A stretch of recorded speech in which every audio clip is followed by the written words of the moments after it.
Mineşşeytanirracim. Bismillahirrahmanirrahim. Yasin vel Kur'anil Hakim. Ve hüvelese ve zene min ye.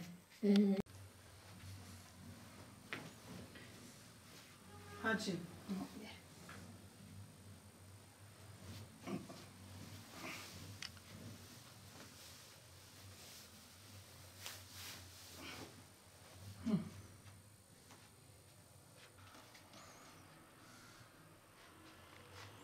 Gelin mi?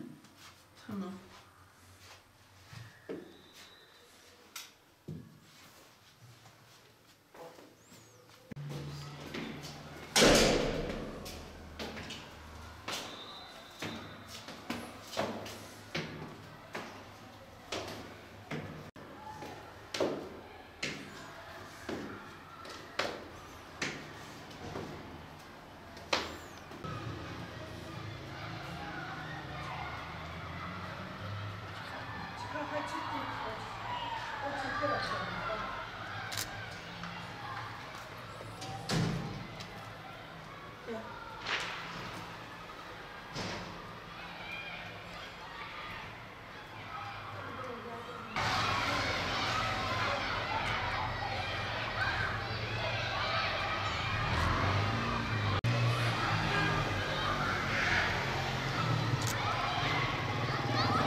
Hayyullah Allahi ve ellezine emeru yu'mehayr yusirihüm minne isabebü nesihüm fihe hayde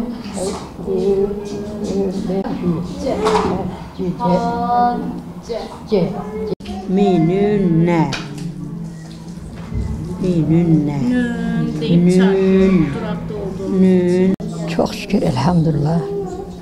Ben buraya topal seve seve ben buraya gelmeyi istiyorum. Allah'ın izniyle emriyle ben buraya geliyorum. Yavaş otura geliyorum. Hocamızdan da yani çok severek de hocamız da bize çok ilgi gösteriyor. Biz de hocamız bize ilgi göstermese de gelemezdik yani hocam değil mi? Ama çok ilgi gösteriyor. Daha ben gidemiyorum. Beni alıp götürüyor. Eve koyup geliyor. Yani çok ben hocamızdan memnunum. Evvelallah sonra genlerden. Biz de burayı... Genç yaşta öğrenemediniz mi Kur'an'ı? Oğlum bizim imkanımız yoktu. Köyde oturuyorduk. Biz evlendikten sonra bizim böyle bir cami vardı. Camiye erkek çocuklarını okutuyorlardı, kız çocuklarını okutturmuyorlardı. Biz ondan sonra da evlendikten sonra memlekete geldik. Çoluk çocuk sayı kaldık. Fakirdik. Çalış, kocama yardımcı oluyordum, iş tutuyordum. Çoluk çocuğa bakıyordum. 7 tane çocuğum vardı. Ben o çocuklarla nasıl yani yer yok da camiye gitmek bir imkanımız oluyordu oğlum. Onun için gidemedik. Buraya çıktı. Yavaş yavaş. Geldim bir sene, ikinci sene ameliyat oldum, düştüm, ameliyat oldum. Biraz yattım, yine devam etmeye başladım işte. Geliyorum böyle. Bura açılarak bu sene herhalde. Peki, zor olmuyor mu senin için? Böyle hem yaşlısın hem hastasın. Sevgi için içim hiç yorulmuyor oğlum. Ben buraya geldiğim zaman huzur alıyorum. Evde duramam, oturamam. Ben orada oturursam öset yanı ne zaman olur da ne zaman oraya giderim değil. Otur geliyorum. Allah'ın şükür. Evvel Allah kendi de izin veriyor, emrediyor, güç veriyor, kuvvet veriyor oğlum. Böyle geliyor işte oğlum. Allah'ımıza çok şükürler olsun. Allah üstümüzde büyüklerimizi eksik etmesin. Ve Kur'an öğrendiğin için mutlu musun? Seviyor musun Kur'an-ı Kerim'i? Oğlum mutlu olmak mı? Biz Allah'ı sevdik gibi de bu Peygamber Efendimiz'i sevdiğimiz gibi bunu da çok seviyor. Sevmezsem de ben böyle topal yürü otur bastonları çamurlara bata dedim. Geliyorum hocam sana dedim. Geliyorum hocam sana geliyorum diye geliyorum dedim böyle yolda geldiğim yerde söyle geliyorum. Geliyorum hocam sana. Bastonumu basa çamurlara bata geliyorum hocam sana diye böyle seve söyle destan düze geliyor hocam. Benim zaten bana gençlerin çoğu ben geldim buraya ürvet aldılar. Demişler o demiş ki ya bir yaşlı Sultan teyzemiz var. O gidiyor da biz gitmeyek mi? O gelir Sultan teyze senin yüzünden geldik. Allah razı olsun dedim böyle ne güzel oldu. Bana belki de bir sebaba da girebilirim. Allah'ım bana bir sebaba da koyabilir. Senin yüzünden geri gençler gider derlermiş. Gidin de bakın Sultan teyzeme. Değneğine bak zorla belini büke geliyor derlermiş. Bizim evde ondan gelsin mi hocam? Tek mi gitsin Sultan teyzemiz? Giderim var ya. Tek kesin hocam. Yengen.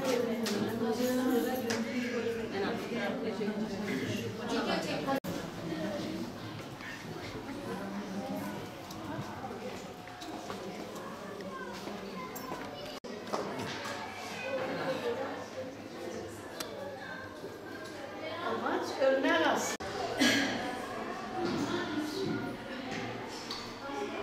Çekin değil mi hocam?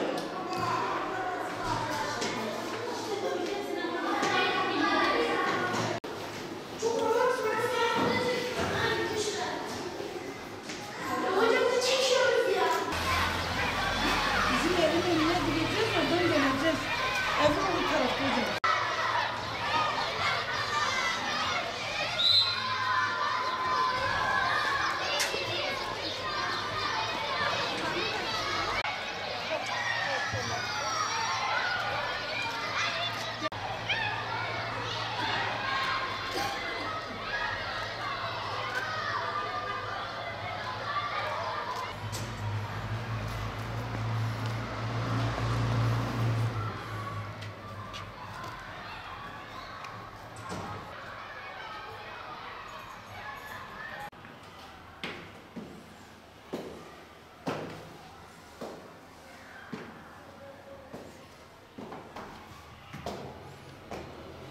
Kapıyı açalım mı?